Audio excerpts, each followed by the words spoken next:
Assalamualaikum warahmatullahi wabarakatuh. Alhamdulillahirrabbilalamin. Assalatu wassalamu ala asyrafil anbiya'i wal mursalin Sayyidina Muhammadin wa ala alihi washabihi ajmain, amma ba'du. Qala rabbi shrah li sadri wa yassir li amri wahlul 'uqdatam min lisani yafqahu qawli. Perkenalkan, nama saya Muhammad Imron dari Universitas Islam Negeri KMR Sidik Jember, Fakultas Fu'ah, Prodi Bahasa dan Sastra Arab dengan NIM 2121030023. Baik, pertama-tama di sini saya akan menjelaskan beberapa poin, yaitu guna untuk memenuhi tugas UTS Ilmu Lughah. Yang pertama di sini saya akan menjelaskan tentang sejarah linguistik, baik itu bersifat umum ataupun yang bersifat bahasa Arab. Yang kedua di sini saya akan menjelaskan tentang pengertian bahasa, karakteristik bahasa dan asal usul bahasa, dan juga bagaimana teori bahasa, baik itu secara umum ataupun bahasa Arab. Untuk menyingkat waktu, di sini saya akan menjelaskan tentang sejarah linguistik umum berdasarkan beberapa tokoh. Yang pertama yaitu Mir Abdul Khair, yang kedua Ferdinand de Saussure, Syekh Sulaiman. Mir Abdul Khair, sejarah linguistik umum itu terbagi menjadi 5 zaman. Yang pertama ada zaman Romawi, zaman Yunani, zaman Tengah, zaman Renaissance, dan modern. Sedangkan menurut Ferdinand de Saussure, sejarah linguistik umum itu terbagi menjadi 3, yaitu grama, finologi, dan perbandingan. Lain halnya dengan Syekh Sulaiman. Syekh Sulaiman di sini berpendapat bahwasanya sejarah linguistik umum itu ada 6 zaman. Yang pertama ada permulaan, perkembangan awal, lanjut, pembaharuan awal, periode lanjut, dan pembaharuan mutakhir. Di sini saya akan menjelaskan tentang Mir Abdul Khair. Yang pertama yaitu terdapat pada zaman Yunani.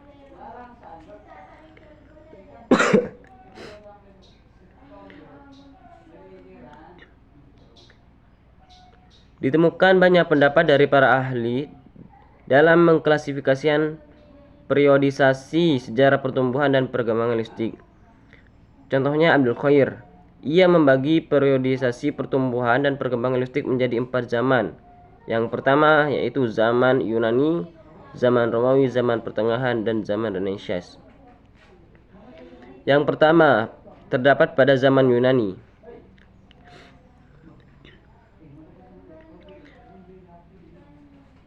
Pada zaman Yunani ini, yakni sejak abad ke-5 sampai abad ke-2 Masehi, masalah kebahasaan yang muncul pada waktu itu adalah pertengahan antara fisis dan nomos, pertentangan antara analogi dan anomali. Kedua yaitu persoalan ini menjadi pembahasan yang sangat alot di antara para linguis kala itu.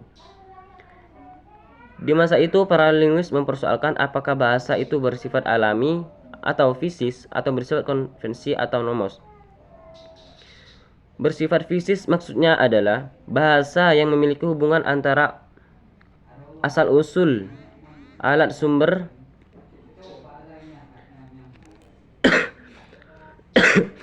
atau sumber yang abadi dan tidak dapat ditukar secara pasti. Asal usul atau sumber yang abadi dan tidak dapat ditukar oleh manusia. Dengan kata lain, antara lambang dan acuan memiliki hubungan yang pasti. Sementara bersifat nomos atau konvensional maksudnya adalah bahasa itu tidak memiliki hubungan yang pasti antara lambang dan acuan. Hubungan keduanya banyak bersifat konvensional atau kesepakatan di antara pakaian bahasa. Di samping itu, bahasa juga dipersoalkan apakah beranalogi, beraturan, atau anomali, tidak beraturan. Plato dan Aristoteles berpendapat bahwa bahasa itu beraturan atau bersifat teratur. Dengan keteraturan ini, orang itu bisa menyatukan secara tata bahasa, sementara kelompok lain berpendapat, selain dari Aristoteles dan Plato, bahwasanya bahasa itu tidak beraturan.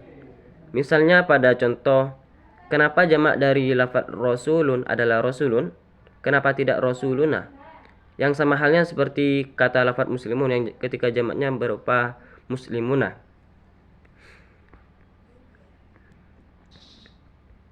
Poin yang kedua yaitu pada zaman Romawi. Pada zaman Romawi merupakan kelanjutan dari zaman Yunani. Orang-orang Romawi banyak mendapat pengalaman dari kemajuan Yunani sebelumnya. Tokoh-tokoh yang terkenal pada zaman ini yaitu antara lain Varro dan Percia. Varro mengatakan bahwasanya ia menyinggung beberapa hal, di antaranya pertentangan antara analogi dan anomali, etimologi, morfologi, dan siktansis. Pada persoalan etimologi misalnya, Varro berpendapat bahwa terjadi perubahan bunyi dari zaman ke zaman. Demikian juga halnya dengan perubahan yang terjadi pada makna kata. Di samping itu, Varro juga memberi catatan bahwa kata-kata Latin dan Yunani yang berbentuk sama adalah pinjaman langsung. Untuk persoalan yang morfologi, Varro berpendapat bahwa dalam bahasa Latin ada kata yang bersifat analogi atau beraturan, dan ada yang bersifat anomali tidak beraturan. Nah, di samping itu, Varro juga membagi kelas kata dalam bahasa Latin menjadi 4. Yang pertama, yaitu kata benda, kata kerja, kata penghubung, dan kata pendukung. Sedangkan menurut Percia, di dalam buku Institutionis Gramatik yang jumlah mencapai 18 jilid, ini membahas persoalan yang menyangkut pada fonologi, morfologi, dan siktansis. Dalam bidang fonologi, Percia membicarakan pertama-tama sekali soal tulisan atau huruf yang kemudian disebut dengan letter. Huruf adalah bagian terkecil dari bunyi yang dapat dituliskan.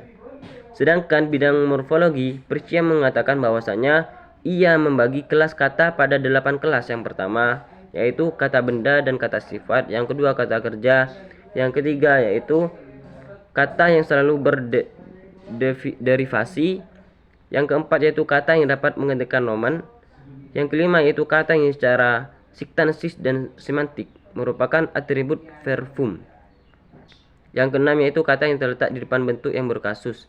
7. Kata yang menyatakan perasaan, sikap atau pikiran. Yang kedelapan yaitu kata yang bertugas menghubungkan anggota-anggota kelas kata lain untuk menyatakan hubungannya sesamanya.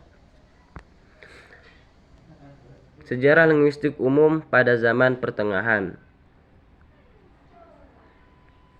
Pada pertengahan zaman ini adalah munculnya perhatian penuh pada para filsuf terhadap bahasa yang menguatkannya, yang mencuat bahasa Latin sebagai bahasa utama yang dipakai. Petrus Hispanus tercatat sebagai tokoh berpengaruh dalam bidang bahasa pada masa pertengahan ini. Seiring dengan prestasinya, yaitu menulis buku yang diberi judul Summa Logicales yang membicarakan hal-hal sebagai berikut. Yang pertama, ia mengatakan bahwasanya Hispanus memasukkan psikologi dalam analisis makna bahasa. Yang kedua yaitu membedakan antara pengertian pada bentuk akar atau signifikasi dan pengertian yang dikandung oleh imbuhan-imbuhan atau kosignifikasi. Dan ia membedakan nomen pada 2 macam. Yang pertama, nomen substantium dan nomen adjectivum. Dan yang nomor 4 itu ia membedakan partes oratiens kepada kategorematik dan citogrammatik. Berikut zaman Renaissance. Dikatakan bahwa masa Renaissance dianggap sebagai zaman pembukuan, abad pemikiran abad modern. Bahasa Ibrani semakin mendapat perhatian di kalangan para linguis di masa Renaissance ini. Seiring dengan kedudukannya sebagai bahasa kitab Perjanjian Lama dan Perjanjian Baru, di antara tokoh yang menggeluti bahasa Ibrani adalah Racine. Zaman modern. Setelah masa Renaissance berlalu, maka munculnya babak baru yang dalam perjalanan sejarah perkembangan linguistik, yaitu di sini membahas tentang berdasarkan pandangan-pandangan dari Ferdinand de Saussure, yang mana dianggap sebagai bapak linguistik modern berdasarkan pandangan-pandangan yang dimuat di dalam karyanya yang berjudul Cours de Linguistique Générale. Beberapa pandangan modern dimaksud adalah: yang pertama, telah sinkronik dan diakronik. Sinkronik artinya yaitu mempelajari suatu bahasa hanya pada satu kurun waktu tertentu. Sementara diakronik artinya mempelajari bahasa sepanjang masa. Yang kedua, yaitu perbedaan langue dan parol. Langue adalah bahasa tertentu yang sudah membentuk kelompok atau nation, seperti bahasa Arab, bahasa Indonesia, Malaysia, Singapura, dan lain sebagainya.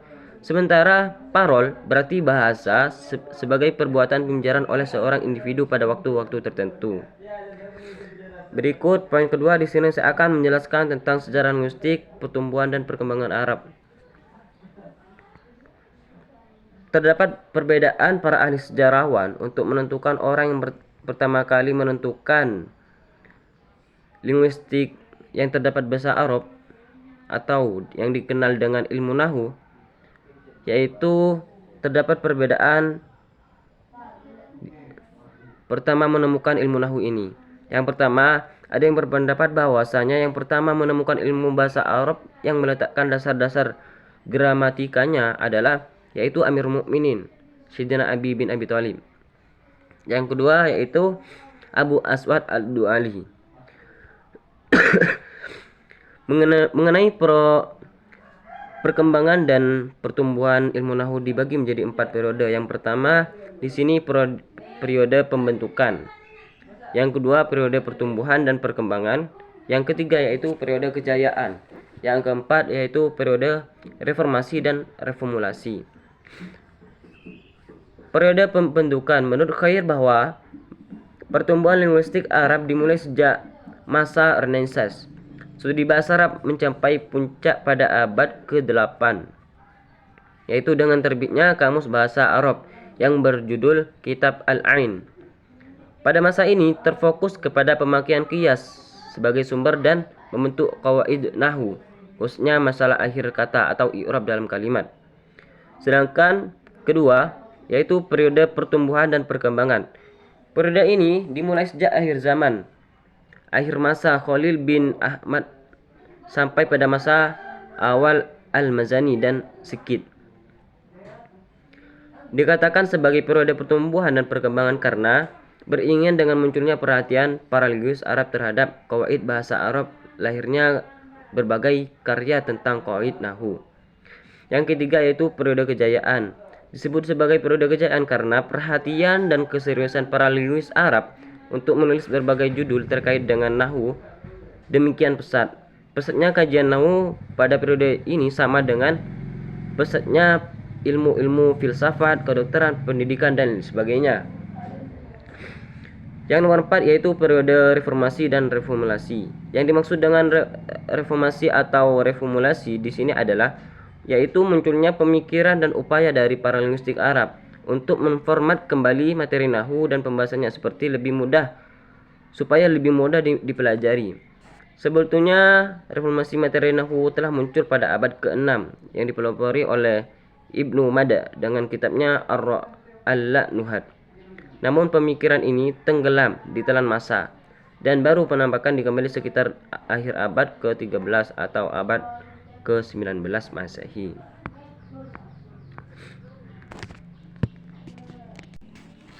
Baik, untuk poin kedua di sini saya akan menjelaskan tentang pengertian bahasa, karakteristik bahasa, asal-usul bahasa, dan bagaimana teori bahasa umum ataupun bahasa Arab. Yang pertama di sini saya akan menjelaskan tentang apa sih makna bahasa. Bahasa dalam pembendaharaan kosakata bahasa Arab disebut dengan al-lughah. Dan juga dalam bahasa Latin disebut dengan lingua. Kata yang terakhir ini diserap dengan beberapa bahasa yang berasal dari bahasa Latin seperti bahasa Italia menyebut dengan bahasa lingua. Orang Spanyol menyebutnya dengan lingue. Sedangkan orang Inggris menyatakan bahwasanya bahasa adalah language. Dalam bahasa Arab, kata al-lughah merupakan bentuk masdar dari kata lagha yalghu, sewazan dengan kata da'a yad'u. Yang berarti bahasa adalah atau al-lughah adalah ucapan atau bunyi suara.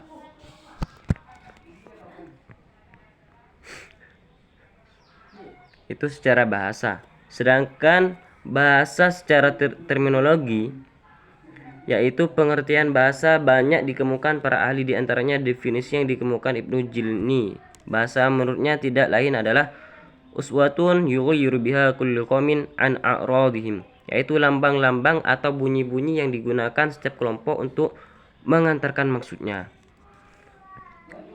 Definisi yang hampir tidak berbeda dengan pendapat Ibnu Jinni di atas dimuatkan oleh Al-Jurjani. Ia berpendapat bahwa bahasa adalah ma yu'abbiru biha kullu qaumin an a'radihim, apa yang diungkapkan setiap orang dalam mengutarakan maksudnya. Jadi itu makna bahasa. Untuk karakteristik bahasa itu dibagi menjadi beberapa bagian di sini. Yang pertama, salah satunya adalah bahasa adalah sistem lambang yang berbentuk bunyi. Yang kedua, bahasa itu unik. Yang ketiga, bahasa itu universal maksudnya. Yang keempat yaitu bahasa itu arbitrer atau mana suka. Yang kelima, itu bahasa itu bersifat produktif, bahasa itu dinamis, dan lain sebagainya. Yang pertama di sini saya akan menjelaskan tentang hakikat karakteristik bahasa. Yang pertama, bahasa adalah sistem lambang yang berbentuk bunyi. Abdul Khair mengatakan bahwa bahasa adalah sebuah sistem, artinya bahasa itu dibentuk oleh sejumlah komponen yang berpola secara tetap dan dapat dikaidahkan. Dalam bahasa Arab misalnya, pada lafaz kataba adalah sebuah kalimat bahasa Arab yang benar sistemnya, sekalipun sejumlah komponennya tidak disebutkan. Sebaliknya, kalimat ar-risalatu kataba fi ghurfati tilmizi bukanlah kalimat bahasa Arab yang benar sistemnya, karena tidak sesuai dengan qawaid bahasa Arab. Sedangkan karakteristik bahasa yang kedua yaitu bahasa itu unik. Setiap bahasa itu memiliki ciri khas atau karakteristik yang tidak dimiliki dimiliki oleh bahasa lain. Sebagaimana pada contoh dalam bahasa Arab dikenal dengan istilah i'rab, yaitu analisis fungsi kata dan kalimat, yang tidak ditemukan dalam bahasa-bahasa lain. Keunikan setiap bahasa bisa terdapat pada sebuah tataran linguistik, yaitu fonologi, morfologi, sintaksis, semantik, dan leksikon. Yang ketiga, bahasa itu universal. Keuniversalan yang dimaksud bisa pada tataran sintaksis dan morfologis. Dalam Arab misalnya ditemukan sistem pengaturan antara al-kalimah atau kata. Dalam lafaz al-jumlatu atau kalimat antar kalimat dalam klausa disebut dengan i'rab. Hal yang sama juga terdapat dalam bahasa lain, seperti pada bahasa Indonesia dikenal dengan istilah subjek dan predikat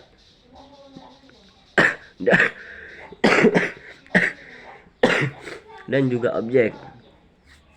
Yang keempat yaitu bahasa itu arbitrer. Sebagai contoh pada lafaz kataba, kitabun, misalnya digunakan untuk menyatakan setumpuk lembaran kertas bercetak dan berjilid. Sebuah pertanyaan yang tidak dapat dijawab, karena apabila kata-kata kitabun atau kataba di sini secara wajib mengonsepi setumpuk lembaran kertas bercetak dan berjilid, maka tidak menemukan lambang dan seperti buku dan bahasa Indonesia dan dalam bahasa Inggris dan lain sebagainya. Yang kelima, bahasa itu bersifat produktif. Bahasa Arab dikatakan produktif yang berarti bersifat mampu menghasilkan, bahwasanya bahasa dengan sejumlah unsur yang terbatas bisa digunakan untuk membentuk sebagai ujaran yang hampir tidak terbatas. Yang keenam, yang keenam, bahasa itu dinamis. Dinamis sebagai antara antonim dan kata statis, artinya cepat bergerak atau berubah. Di antara contoh perubahan fonologi yang terjadi dalam bahasa Arab Fushoh di Mesir, yang contohnya yaitu huruf za berubah menjadi za. Contoh zakaro diucapkan menjadi zakaro. Demikian juga dengan kata al-lazina diucapkan dengan al-lazina. Huruf sa berubah menjadi sin. Contohnya suratun diucapkan dengan suratun. Bahkan perubahan yang dimaksud jauh lebih mengemukakan dalam bahasa Amiyah, misalnya yaitu huruf za berubah menjadi dal, contohnya zaili, dan diucapkan menjadi ad-daili, dan lain sebagainya contohnya. Dan untuk yang nomor 8, di sini bahasa itu manusiawi. Bahasa itu manusiawi dalam pengertian halnya manusialah yang dapat berbahasa dan mampu memproduksi bahasa, sementara hewan lain tidak bisa berbahasa seperti manusia, dan sebagai di antaranya hanya bisa menirukan bahasa manusia.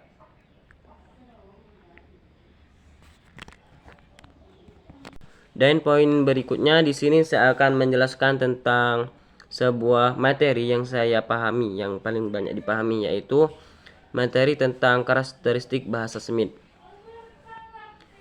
Bahasa Semit adalah bahasa yang sudah diketahui bersama. Kata Semit itu berasal dari bahasa Latin, yaitu diambil dari kata semita atau shem, yang merujuk pada salah satu putra Nabi Nuh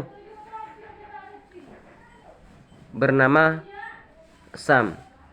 Di antara bahasa Semit yang paling banyak digunakan antara bahasa adalah bahasa Arab, bahasa Amhar, bahasa Ibrani, dan bahasa Tigrinya.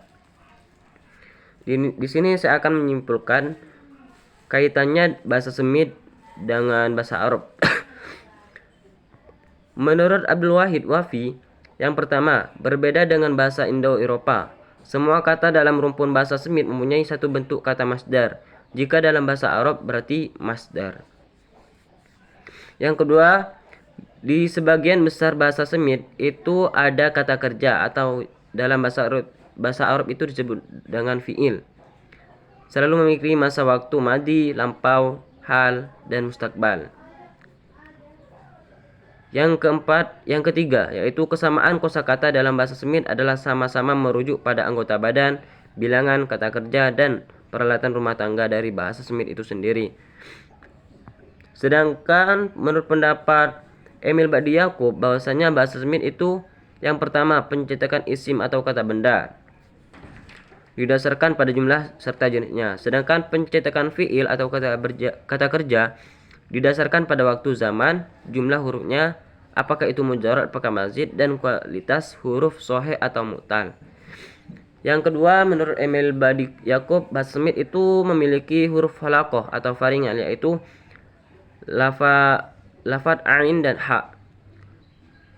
Halaqah faringal itu maksudnya dengan suara tekanan, serta memiliki huruf itbaq, yaitu berupa shad, dha, ta, dan za. Dan yang nomor 3, menurut Emil Badi Yaakob di sini adalah kebanyakan kata dalam rukun bahasa Semit berasal dari 3 huruf. Misal contoh kataba, fataha, nasoro, dan lain sebagainya. Lain halnya dengan menurut Ibrahim Alham. Menurut Ibrahim Alham, bahasa Semit itu ditinjau dalam aspek gender atau kelamin. Bahasa Semit hanya mempunyai 2 jenis kelamin, yaitu muzakkar atau maskulin dan muannas. Dalam aspek jumlah kuantitas pada kata berbeda kata benda, bahasa Semit terbagi menjadi mufrad, musanna, ataupun jamak. Jadi ditarik kesimpulan bahwasanya bahasa Semit itu dengan bahasa Arab, yang pertama itu sama-sama memiliki satu bentuk kata dasar, yaitu kebanyakan terdiri 3 huruf. Yang ketiga yaitu memiliki ciri khas berupa i'rab. Yang keempat yaitu kosakata dalam bahasa Semit hanya ada muzakkar dan muannas. Yang nomor 5, bahasa Semit itu juga memiliki huruf itbaq. Yang nomor 6 yaitu terdiri dari kata kerja lampau, sekarang, ataupun datang. Yang ke-8 yaitu mempunyai khalaqah. Sekian dari saya, kurang lebihnya mohon maaf. Wabillahi taufiq wal hidayah. Assalamualaikum warahmatullahi wabarakatuh.